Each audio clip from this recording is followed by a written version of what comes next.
Ia-ți mai trag o leacă cu mătura că și curățării când vor veni fietele și ele. Femeie harnică. Dar cum îi cred? Lasă-ne să vietcăi, lasă măturatul ăsta. Că-i să ruci toaletă de atât am măturat. E casa de măturat, să fie așteaptă. Așa. Așa de să vietcăi. Ia mai trag o leacă, ia mai grijă de treburi, că trebuie ca un film. Am uști în fetele. Ia ca și vin, hetină. Bună seara! Bună v-am găsit, mătușile, Savietu și Moș Ion! Am adus pâine și sare ca să fie soare. Dar eu am adus vă două cete să-mi aveți oiță sterde. Eu am adus 4 griji de brânză și grasă și pun pe masă. Eu am adus 5 plăcinte cu brânză, cu mărare, să-mi găsesc un gospodar. Să dă-i Dumnezeu fată. Dar eu v-am adus 9 căței de usturoi să ploiește la voi. Să dă-i. Dar eu am adus vreo 7 miere să vă păzească Dumnezeu de rele. Și o mărung de busuioc să ne dă Domnul mult noroc. De Doamne! De Doamne! De Doamne! Mamă, inima mă doare, mamă, inima mă doare, lasă-mă la șezătoare, la la la la la la la la la. Mamă, inima mă doare, lasă-mă la șezătoare, la la la la la la la la la. Șezătoarea intră tocmă, șezătoarea intră tocmă, șezătoare intră tocmă, ne fac că te-i foc, la la la la la la la la la. Ioane, șarlatane, Ioane, șarlatane, Ioane, șarlatane, cu bomboane în buzunare, la la la la la la la la la. Ioane, șarlatane, cu bomboane în buzunare, la la la la la la la la la. Păi bărbații cheile, să și-și vezi femeile, la la la la la la la. Păi bărbații cheile, să și-și vezi femeile, la la la la la la la. Mai femeie nu ți-o-i dacă am un timp, la la la la la la la.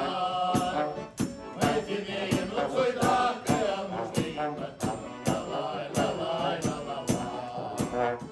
Doamna prietene și-mi cuiet, doamna șef-șef cu tăiet, la la la la la la la. Doamna prietene și-mi cuiet, doamna șef-șef cu tăiet, la la la la la la la.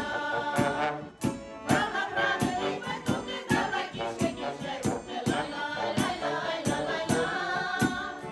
Doamna prană-i bătută, doamna ghișe-ghișe rupe, la la la la la la la.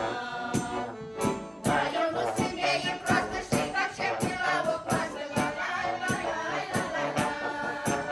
Mă numesc Vasile Lisnic, sunt originar din satul Peștea și locuitor la satul Peștea.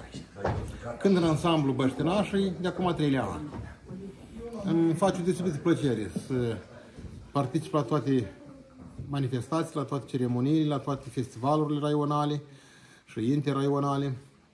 Și ne stăruim să păstrăm folclorul autentic, să perpetuăm tot ce e frumos și tot ce aparține acestui neam din care fac parte și eu.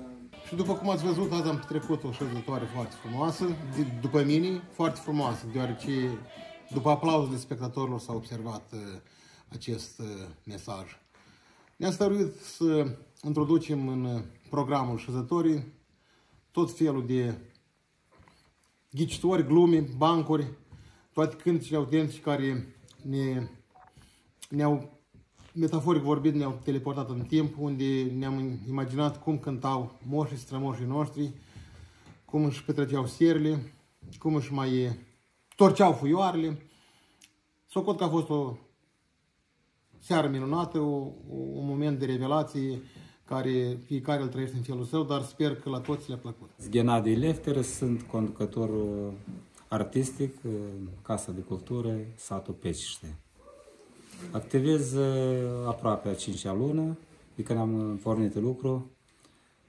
Sunt, să zic așa, destul de impresionat pentru că Am întâlnit aici oameni cu suflet mare, oameni care iubesc arta, oameni care înțeleg că în afară de munca pe care o facem în toată ziua, ceea ce facem noi și la Casa de Cultură le aduce multă satisfacție și chiar motivație, bunăvoință de a trăi frumos orice zi. Foarte multe talente care și-au exprimat dorul de tradiții, de neam și de țara noastră, ne-au prezentat șezătoarea în toate splendoarea ei, de la dicitori, de la bancuri, cântece populare din străbuni și luate de la părinții dumnealor.